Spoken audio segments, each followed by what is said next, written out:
Hello guys, അപ്പോൾ ഇന്ന് നമുക്ക് സാരിയിലൊന്ന് സുന്ദരിയായാലോ. നാത്തൂൻ്റെ സാരിയാണ് കേട്ടോ. പിന്നെ ബ്ലൗസ് കണ്ടാൽ നിങ്ങൾക്കറിയാലോ ഇതെൻ്റെതല്ലാന്ന്. കണ്ടില്ലേ, എന്നെപ്പോലെ രണ്ടാളെ ഇതിൻ്റെ ഉള്ളിൽ കയറ്റാം. എന്തായാലും നമുക്ക് കാര്യത്തിലേക്ക് അങ്ങോട്ട് കിടക്കാം. ആദ്യം തന്നെ പൗഡർ ഇടുന്നുണ്ട്. ഈ ഒരുക്കം എങ്ങോട്ടും പോകാൻ വേണ്ടിയിട്ടുള്ള ഒരുക്കല്ല കേട്ടോ, നമ്മളെ ഉള്ളം സീരീസിന് നെക്സ്റ്റ് പാർട്ട് ഷൂട്ട് ചെയ്യാനുണ്ട്. അപ്പോൾ അതിന് വേണ്ടിയുള്ള ഒരുക്കമാണ്. കൈ വെച്ചതേ ഉള്ളൂ, ആദ്യം തന്നെ പണി നല്ല രീതിയിൽ പാളിയിട്ടുണ്ട്. ഐഷാടെ പണി തന്നു ഗൈസ്. ആദ്യം ഇട്ട കളർ അത്ര ഒരു ഭംഗി തോന്നിയില്ല കേട്ടോ. അപ്പം ഞാൻ വേറൊരു കളറും കൂടെ മിക്സ് ചെയ്ത് ഇട്ടു. എന്തൊക്കെയോ ആയിട്ടുണ്ട്. സത്യം പറഞ്ഞാൽ കണ്ണ് എഴുതിയാലൊന്നും എനിക്ക് വലിയ തൃപ്തിയൊന്നും തോന്നിയിട്ടില്ല കേട്ടോ. പിന്നെ ഞാൻ വലുതായിട്ട് അങ്ങോട്ട് മായ്ച്ച് പണിയാൻ നിന്നിട്ടില്ല. ലിപ്സ്റ്റിക് ഇടുന്നതിന് മുമ്പ് കുറച്ച് ലിപ് ബാം ഇട്ടു കേട്ടോ. ഇനി പൊട്ടും കൂടെ വെച്ച് കൊടുക്കുക. ആദ്യം മഞ്ഞപ്പൊട്ട് വെച്ചേ, പിന്നെ ഞാൻ വിചാരിച്ചു ഈ ഒരു കറുപ്പ് മഞ്ഞയും കൂടെ മിക്സ് ആക്കിയിട്ട് അങ്ങോട്ട് വെച്ച് കൊടുക്കാന്ന്.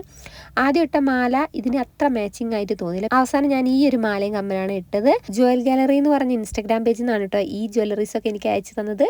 പിന്നെ ഇനി നമുക്ക് മുടിയും കൂടെ ഒന്ന് നന്നായിട്ട് കെട്ടിയിട്ട് വരാം. അങ്ങനെ മുടി കെട്ടി അവസാനം സിന്ദൂരം വെച്ചു. അങ്ങനെ ഫുൾ ലുക്ക് വന്നിട്ട് ഇതാണ് കേട്ടോ. സത്യം പറഞ്ഞാൽ എനിക്ക് മനസ്സിനൊരു തൃപ്തിയൊന്നും തോന്നിയിട്ടില്ല. പുറമെ ഞാൻ ചിരിക്കുന്നുണ്ടെങ്കിലും സാരി ഉടുക്കാൻ അറിയാത്ത ഞാൻ എന്തൊക്കെയോ കാട്ടി സാരിയൊക്കെ ഒപ്പിച്ചു കൊടുത്തതാണ്. അപ്പം ഇന്നത്തെ വീഡിയോ വിശേഷം എത്രയുള്ളൂ. പുതിയ വീഡിയോ കാണാം.